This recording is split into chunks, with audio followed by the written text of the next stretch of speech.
जय जय श्री राधे। श्रीमद् भागवत महापुराण षष्ठ स्कंद सप्तदशो अध्याय चित्रकेतु का पार्वती जी का श्राप। श्री सुखदेव जी कहते हैं, परीक्षित विद्याधर चित्रकेतु जिस दशा में भगवान संकर्षण अंतर्ध्यान हुए थे उसे नमस्कार करके आकाश मार्ग के स्वच्छंद विचरने लगे। महायोगी चित्रकेतु करोड़ों वर्षों तक सब प्रकार के संकल्पों को पूर्ण करने वाले सुमेरु पर्वतों की घाटियों में विहार करते रहे। उनके शरीर का बल और इंद्रियों की शक्ति थी अछूट रही। वे बड़ी बड़ी मुनि सिद्ध चारण उनकी स्तुति करते रहे। उनकी प्रेरणा से विद्याधरों की स्त्रियां उनके पास सर्वशक्तिमान भगवान के गुण और लीलाओं का गान करती रहती। एक दिन चित्रकेतु भगवान के दिए हुए तेजोमय विमान पर सवार होकर कहीं जा रहे थे। इसी समय उन्होंने देखा कि भगवान शंकर बड़े बड़े मुनियों की सभा में सिद्ध चारणों के बीच बैठे हुए हैं और साथ ही भगवती पार्वती को अपनी गोद में बैठा कर एक हाथ से उन्हें आलिंगन किए हुए हैं। ये देखकर चित्रकेतु विमान पर चढ़े हुए ही उनके पास चले गए और भगवती पार्वती को सुना कर जोर जोर से हंसने लगे और कहने लगे। चित्रकेतु ने कहा, ओ ये सारे जगत के धर्म शिक्षक और गुरुदेव हैं। ये समस्त प्राणियों में श्रेष्ठ हैं। इनकी क्या दशा है? ये दशा है कि भारी सभा में अपनी पत्नी को शरीर से चिपकाकर बैठे हुए हैं। जटाधारी बहुत बड़े तपस्वी एवं ब्रह्मवादियों के सभापति होकर भी साधारण पुरुषों के समान निर्लज्जता से गोद में स्त्री लेकर बैठे हैं। प्रातः साधारण पुरुष भी एकांत में ही स्त्रियों के साथ उठते बैठते हैं, परंतु ये तो इतने बड़े व्रतधारी होकर भी उसे भरी सभा में लिए बैठे हैं। सुखदेव जी कहते हैं, परीक्षित भगवान शंकर की बुद्धि अगाध है। चित्रकेतु का एक कटाक्ष सुनकर भी हंसने लगे, कुछ भी बोले नहीं। उस सभा में बैठे हुए उनके अनुयायी सदस्य भी चुप रहे।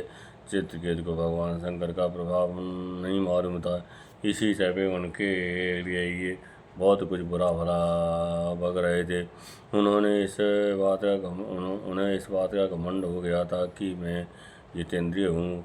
पार्वती जी ने उनकी ये दृष्टता देखकर क्रोध से कहा, पार्वती बोली, अहो हम जैसे दुष्ट और निर्लज्जों का दंड के बल पर शासन एवं तिरस्कार करने वाला प्रभु इस संसार में यही है क्या?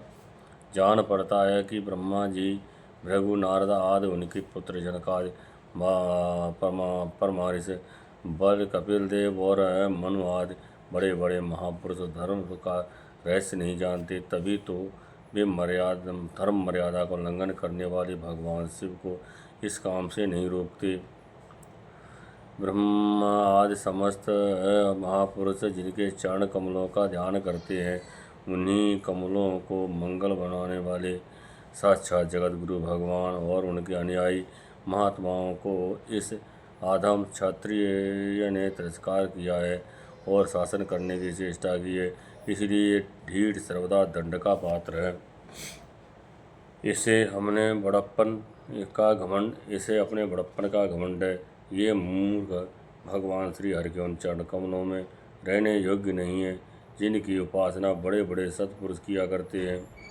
चित्रकेतु का संबोधन करके अतः दुर्मते, तुम पापमय असुर योनियों में जाओ। ऐसा होने से बेटा तुम फिर कभी किसी महापुरुष का अपराध नहीं कर सकोगे। श्री सुखदेव जी कहते हैं, परीक्षित, जब पार्वती ने इस प्रकार चित्रकेतु को सौंप दिया तब वे विमान से उतर पड़े और सिर झुकाकर उन्हें प्रसन्न करने लगे। चित्रकेतु ने कहा, माता पार्वती जी, मैं बड़ी प्रसन्नता से अपने दोनों हाथ जोड़कर आपका शाप स्वीकार करता हूँ, क्योंकि देवता लोग मनुष्य के लिए जो कुछ कह देते हैं वह उनके प्रारब्ध अनुसार मिलने वाले फल की पूर्व सूचना मात्र होती है। देव, ये जीव अज्ञान से मोहित हो रहा है और इसी कारण इसे संसार चक्र में भटकता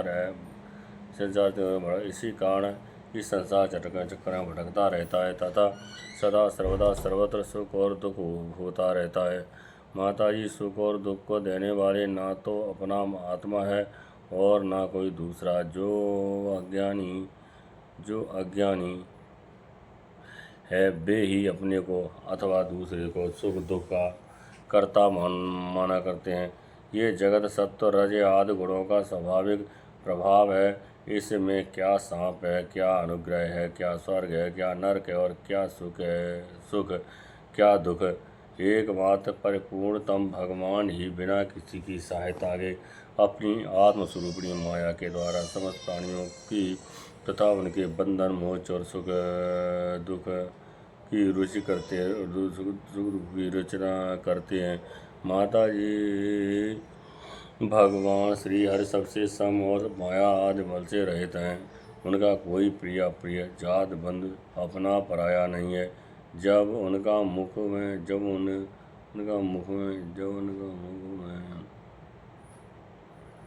उनका सुख में राग ही नहीं है, तब उनमें राग जन्य क्रोध हो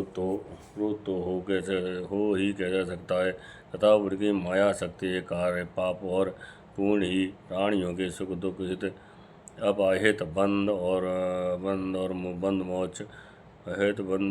मोक्ष मृत्यु जन्म और आवागमन के कारण बनते हैं। पति प्राणा देवी में सांप से मुक्त होने के लिए आपको प्रसन्न नहीं कर रहा हूँ। मैं तो यह चाहता हूँ कि आपको मेरी जो बात अनुचित प्रीत हुई हो उसके लिए क्षमा कर दो। फिर सुखदेव जी कहते हैं, परीक्षित विद्याधर चित्रकेतु भगवान शंकर और पार्वती जी को इस प्रकार प्रसन्न करके उनके सामने विमान पर सवार होकर वहाँ से चले गए। इससे उन लोगों को बड़ा विस्मय हुआ।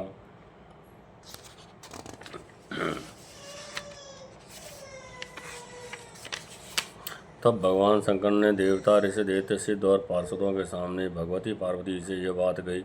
भगवान शंकर ने कहा, सुंदरी दिव्य लीला बिहारी भगवान के निष्प्रह और उदार हृदय दासानुदासों की महिमा तुमने अपनी आँखों देख ली। जो लोग भगवान के शरणागत होते हैं वे किसी से भी नहीं डरते, क्योंकि उन्हें स्वर्ग मोक्ष और नरकों में भी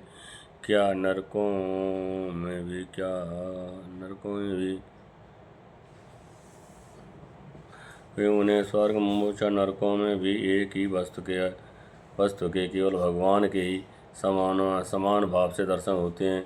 जीवों को भगवान की लीला से ही देह का संयोग होने के कारण सुख दुख जन्म मरण और सांप अनुग्रह आदि द्वंद्व प्राप्त होते हैं। जैसे स्वप्न में भेद भ्रम से सुख दुख आदि की प्रतीत होती है और जागृत अवस्था में ब्रह्मवश माला में ही शव बुद्धि की जाती है, वैसे ही मनुष्य अज्ञानवश आत्मा में देवता मनुष्य आदि का भेद तथा गुण दोष आदि की कल्पना कर लेता है। जिनके पास ज्ञान और वैराग्य का बल है और जो भगवान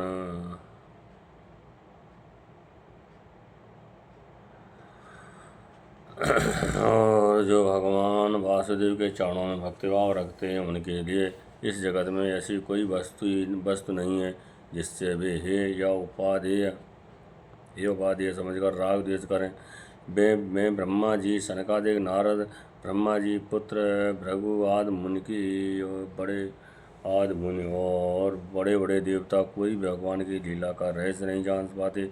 ऐसी अवस्था में जो उनके नेत्रों से नन्हे अंश हैं और अपने को वंशधर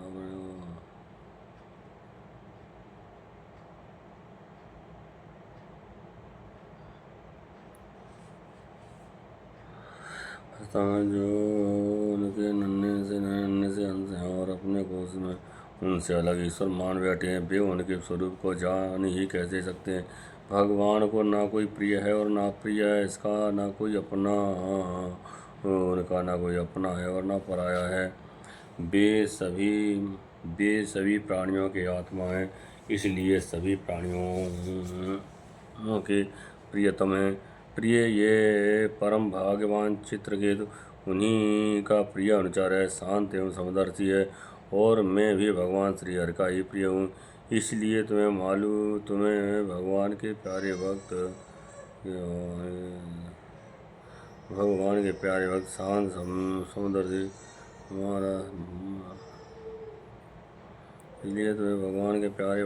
समदर्शी महात्मा पुरुषों के संबंध में किसी प्रकार का आश्चर्य नहीं करना चाहिए। श्री सुखदेव जी कहते हैं, परीक्षित, भगवान शंकर का यह भाषण सुनकर भगवती पार्वती चित्तव्रत शांत हो गई और उनका विस्मय जाता रहा। भगवान के परम प्रेमी भक्त चित्रकेतु भी भगवती पार्वती को बदले में सांप दे सकते थे, परंतु उन्होंने उन्हें सांप नहीं दिया। सांप न देकर उनका सांप सिर चढ़ा लिया। यही साधु पुरुषों का लक्षण है। यही विद्याधर चित्रकेतु दावयोनि का आश्रय लेकर